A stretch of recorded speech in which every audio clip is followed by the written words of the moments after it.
ainda tem muito assunto, tem muita gente que não conhece, né? A gente tem a categoria Single Malt, os Blended, e aí a gente vai para os Estados Unidos, Bourbon, tem o Tennessee Whiskey, que é o Jack Daniels. Vamos dar essa viajada aí, conta pra gente aí as diferenças, por quê, o que precisa ser para ser um Bourbon, o que precisa ter para ser um Bourbon e um Single Malt, um Blend, como que é essa história?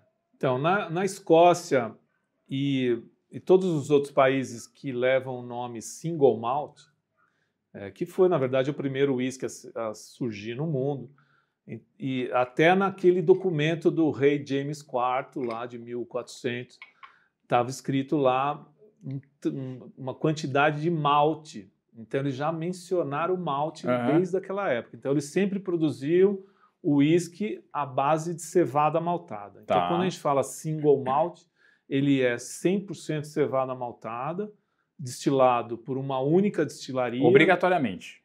Obrigatoriamente, né, por lei.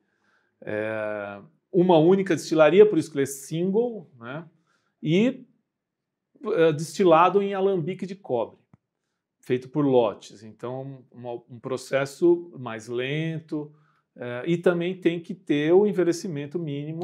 Cada país tem o seu. Na Escócia e Japão e Irlanda, 3 anos no mínimo, por lei. Em barril de carvalho, mas não pode ser... Eles não usam de primeiro uso na Europa porque custa muito caro e também vai trazer muita madeira para o uísque. Agora, já nos Estados Unidos é madeira nova. Madeira nova. Então, esse é o single malt. Só cevada maltada, destilada em alambique de cobre. E por uma única destilaria. O blended é uma mistura de whiskies de várias destilarias, né, de vários single malts, com whiskies de grãos variados destilado em destilador de coluna. Que aí é um whisky... Mistura os destiladores aí, então. Mistura o líquido pronto depois, né? E para engarrafar. Então você tem lá uma destilaria que tem os destiladores de coluna que usa milho, trigo, centeio, cevada, tudo misturado. Né? Você tem um mosto daquilo, né, fermentado, e abastece o destilador. Então você vai ter um destilado com uma graduação alcoólica mais elevada, até chega a 96% de álcool, mais ou menos. Enquanto que o alambique de cobre, né, no single malt, chega a 74%, 75% de álcool. Então é menos álcool por volume no alambique de cobre. E aí vocês misturam, então, essas duas bebidas e engarrafa como um blended. E esse nome do whisky no rótulo é o nome da marca, não é o nome de uma destilaria. De uma destilaria, O nome da destilaria, então ele só engarrafa o seu próprio whisky, que pode ser o single malt ou o single grain. Tem outro detalhe aí também. Tem outro detalhe. Por que single grain? Single grain são esses whiskies de grãos produzidos em destilador de coluna. Então, e ali é uma única destilaria que pode engarrafar o seu próprio whisky. E aí tem o puro malte, aí que confunde a cabeça de todo mundo. Ainda tem mais um ainda, o puro tem, malte. Na verdade são 5, mas esses são os principais. Mas o puro malte, que também, na verdade, a nomenclatura é blended malt. Blended malt, é só o whisky de cevada maltada, mas de várias destilarias. O nome daquele whisky no rótulo não é o nome de uma destilaria, é o nome de uma marca, como, por exemplo, o Johnnie Walker Green Label, mais conhecido. É o puro malte, o blended malt. Então, ele só é 100% cevada maltada de várias destilarias. Tem um estilo diferente. Ele até pode ter um pouquinho mais de álcool, né? Eles diluem água para engarrafar, mas chega ali a 43% de álcool, mais ou menos, na garrafa. Mas como ele tem mais corpo, né, mais um equilíbrio maior, a aparência alcoólica é menor do que um blended de 40% de álcool, mais ou menos, se for muito leve de corpo. Então, quanto mais leve de corpo for, a aparência de álcool é maior, né? Que legal. E as características são totalmente diferentes de um Um blended para um single malt, um single grain. Sim.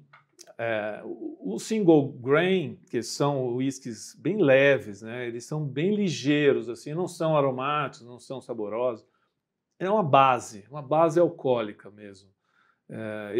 Essa mesma base alcoólica ele pode também ser usada para ser uma base de um gin, ou de outras bebidas, de um licor, mas ele entra como uma bebida de grãos, né, variados, bem levinho, fácil de beber. Você pode encontrar alguns engarrafados. Tem whisky japonês já no Brasil, single grain. Ah, é? O Deshita, ele é um single grain. Então ele é bem leve. Acho que eu já vi. É legal para usar na coquetelaria, talvez. Mas não é um whisky complexo, como um single malt é. Tem mais complexidade, tem mais intensidade do que os blendeds. Né? Que legal, que legal. Mas assim, não é difícil falar, um é melhor que o outro. Não, cada um é o teu paladar. É você que vai paladar. encontrar o melhor para você. E aí depois a gente vai para os Estados Unidos ali, que aí tem que ter 51% de milho para ser bourbon e tal. Isso, Lá também tem as regras, né? Principalmente com o rye whisky e bourbon. Né? Então, o bourbon, ele para ser considerado, né, e ter no rótulo escrito bourbon, ele tem que ser produzido e engarrafado nos Estados Unidos. E na receita, né, do mosto, dos grãos, que eles chamam de mash bill, tem que ter pelo menos 51% de milho na composição. E por que milho? Porque o milho, na verdade, quando começaram, lá antes dos anos 1700, nos Estados Unidos, na região norte, lá na Pensilvânia, na Carolina do Norte, eles tinham muita produção de centeio. E aí começaram a produzir o whisky de centeio, né, o rye whisky, que, na verdade, é 51% de centeio no mínimo, e o resto mistura com cevada, trigo, o próprio milho. E aí houve uma quebra na safra do centeio. Muitos produtores migraram para Kentucky, no centro dos Estados Unidos. E ali a produção grande, maior de lavoura, né, da agricultura, era milho. Então, nos Estados Unidos tem muito milho, né? Tudo à base de milho, né? O syrup, tudo tem. Corn syrup, é tudo corn. Até o etanol deles é de milho. Então, acho que tem um subsídio do governo e tal. Aí começaram a produzir porque era o cereal disponível. Cada destilaria tem a sua receita. E aí viu que deu bom ali. Viu que deu bom, mas então, por lei, eles criaram essa lei que tem que ter pelo menos 51% de milho na receita, na composição. E aí o restante, cada marca tem, aí divide ela 20% de cevada, ou trigo, ou um pouquinho de centeio. Tá. Né? E o tempo de envelhecimento é 2 anos, no Fica mínimo. 2 anos no mínimo. E barril novo. Barril virgem, né? Barril virgem. E de carvalho americano, também não pode ser carvalho de outro É só país. Lá mesmo, tem que ser americano e pronto, né? E qual que é a característica que dá, assim, daqui a pouco a gente vai consumir um uísque aqui que você trouxe, estou curioso para saber, mas que característica a gente tem, assim, feito de cevada maltada e milho para o leigo? Muda alguma coisa, assim? O que ele consegue identificar na boca? Muda, assim, o uísque de cevada, ele é mais seco no paladar. Isso, lógico, dependendo do envelhecimento, né? Tipos de barris que você envelheceu. Então, você pode ter usado barril que já envelheceu o próprio bourbon, ou vinhos, né? Diversos vinhos, vinho do Porto, vinho Jerez, né? Que é muito usado agora. E pode ser um Jerez seco ou um Jerez doce. E acaba trazendo as características do vinho. Traz a característica do vinho para o uísque. Como nos Estados Unidos é um barril novo, que não foi envelhecido nada lá, e o milho já produz uma bebida já com uma sensação de doçura, né, originalmente, e depois você coloca num barril novo que foi queimado por dentro, então caramelizou a madeira e traz muita doçura. Coco queimado, né, um tostado da madeira. Jack Daniels faz isso, né? Jack Daniels dá uma tostada. Sim, todos fazem, na verdade. Todos fazem. Todos. O Jack Daniels, ele usa o mesmo processo do Bourbon, só que como ele está no Tennessee, ele resolveu, uma questão de marketing, talvez, um posicionamento deles, não ser chamado de Bourbon. Ser chamado Tennessee. Mas Tennessee. É um Bourbon. Ele é feito nos mesmos mesmo processo. Mesmo processo. O que diferencia é uma filtragem, saindo do alambique, tem uma filtragem em carvão de maple, né, e aí fica ali por 5, 6 horas filtrando antes de ir para o barril. Tá.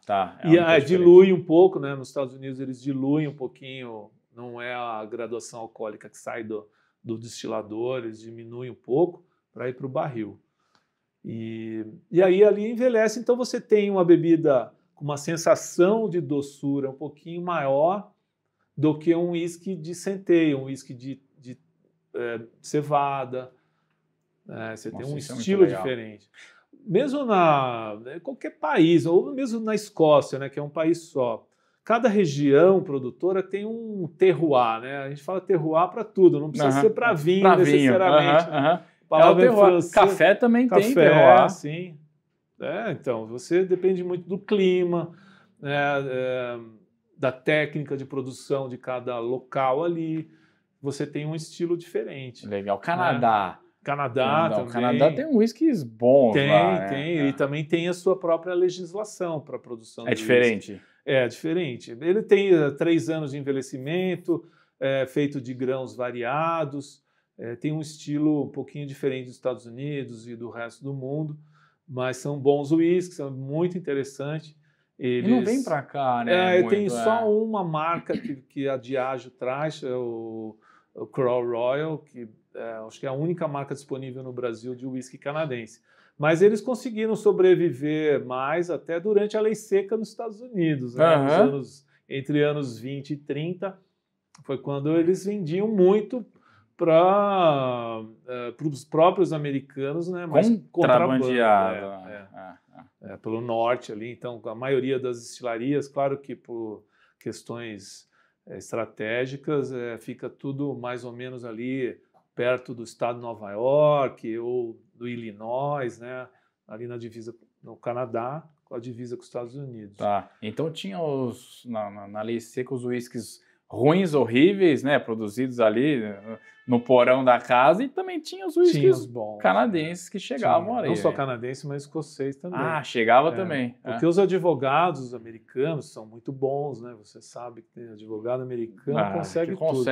Eles conseguiram uma brecha na lei e fazendo com que o consumidor que tivesse uma receita médica, então o médico podia prescrever ali o uísque. Então ele precisa, esse indivíduo precisa de um uísque na dose diária. Aí ia na farmácia com a receita, que o meu médico receitou, pronto, aqui sua garrafa, vai embora. Então você tinha um uísque na farmácia ali, né? Tinha um uísque na farmácia. Controlado, claro, mas tinha. Não podia beber na rua, como até hoje não pode, né? Nos Estados Unidos é bem... Tem aquela série lá, o Peaky Blinders, não sei, que ele mostra, tem uma das temporadas que ele fala, agora a gente vai ganhar dinheiro vendendo uísque para os Estados Unidos, porque tá tendo lei seca lá, não sei o que, Aí também tinha uísque irlandês chegando lá, né? Sim. Tinha uísque no mundo inteiro. Tem uma campanha de uísque, um blended escocês, eu já vou lembrar mas era uma campanha dos anos 20 e 30, que falava que era o number one Scotch whisky in America. Então era o whisky escocês número 1 na América. Bem numa época de lei seca, como é que eles conseguiram? Como pode, né? Tem que ter os acessos ali. Mas você falou muito legal da receita médica, essa eu não sabia, achei bacana.